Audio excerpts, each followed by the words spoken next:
আল্লাহু আকবার, আল্লাহু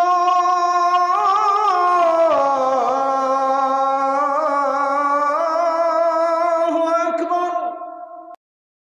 আসসালামু আলাইকুম ওয়া রাহমাতুল্লাহি ওয়া বারাকাতুহু। আলহামদুলিল্লাহ, সালাতু ওয়াসসালামু আলা রাসূলিল্লাহ। বাদ, সুপ্রিয় দর্শক শ্রোতা ভাই বোন, আমার পেছনে যে নদী আপনারা দেখতে পাচ্ছেন, এই নদীর নাম শুনেননি এমন কোন মানুষ হয়তো পৃথিবীতে খুব কমই আছে। এটা হলো সেই ঐতিহাসিক নীল নদ।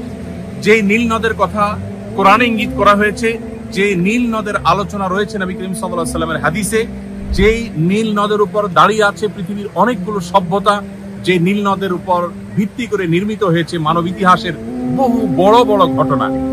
আমরা জানি কোরআনে কারীমে আল্লাহ রাব্বুল আলামিন মূসা আলাইহিস সালামের মাকে নির্দেশ করেছেন আনিকফিহি ফিত তাবুত ফাখফিহি ফিল ইয়াম, অর্থাৎ শিশু মূসাকে অত্যাচারী ফিরআউনের কবল থেকে রক্ষা করবার জন্য আল্লাহ তাআলা তার মাকে নির্দেশ করেছেন যে তুমি একটি কাঠের বাক্সে ভর্তি করে তাকে নদীতে ছেড়ে দাও।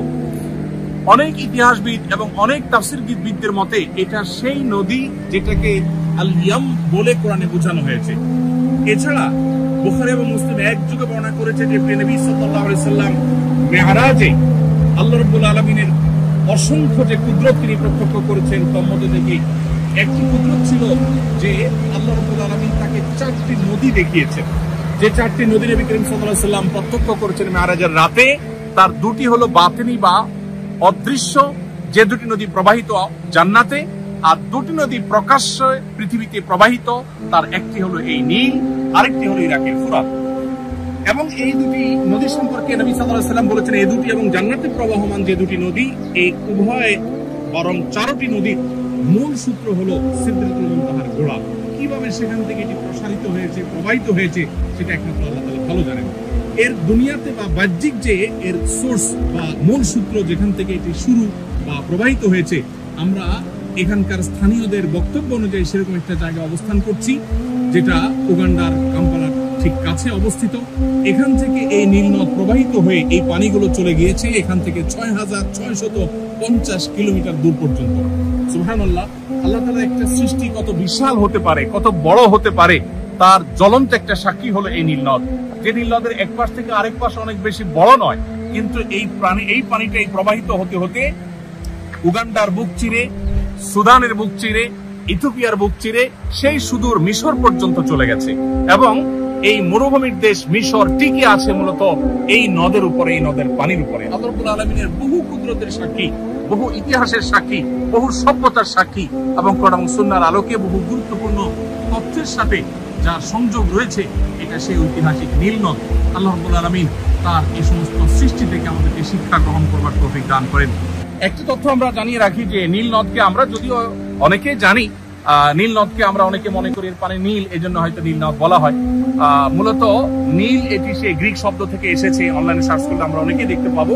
সেখান থেকে এটি ল্যাটিন আমেরিকান শব্দে রূপান্তরিত হয়ে, সেখান থেকে ইংলিশে রূপান্তরিত হয়ে আজ সেটাকে নীল বলা হয়। এটি নীলজ থেকে শুরু হয়েছে, বিভিন্ন রূপান্তরের মধ্যে দিয়ে পর্যন্ত এসেছে। গ্রিক ভাষায় নীলজ বলা হতো নদীকে, তো সেখান থেকে মূলত এই শব্দটা রূপান্তরিত হয়ে নীল নদে এসেছে। পানি মূলত নীল এমনটা নয়। কোনো কোনো জায়গায় স্বচ্ছ হওয়ার কারণে একটু নীলাভ হয়তো দেখা যায়, সেটা ভিন্ন বিষয়, কিন্তু এর সাথে কালারের কোনো সম্পর্ক নেই।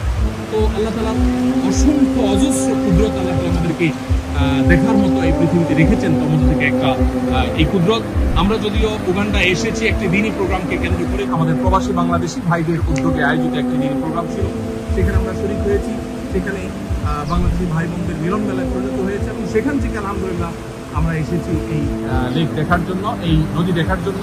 আল্লাহ রাব্বুল আলামিন আমাদেরকে তার সমস্ত কুদরতগুলোর প্রত্যক্ষ সাক্ষী হয়ে সেখান থেকে শিক্ষা গ্রহণ করা, আমাদের ঈমানকে শক্তিশালী করার তৌফিক দান করুন। এই সেই নীল নদের পানি, যেটা হয়তো আমরা অনেকে ইউটিউবে, সোশ্যাল মিডিয়াতে নানাভাবে আমরা হয়তো দেখে থাকবো, কিন্তু এর সাথে যে কোরআন এবং হাদিসের বর্ণনার যোগসূত্র আছে সেটা কিন্তু আমরা অনেকেই জানি না। পানিগুলো কিন্তু বেশ স্বচ্ছ এবং পরিষ্কার, মাশাআল্লাহ।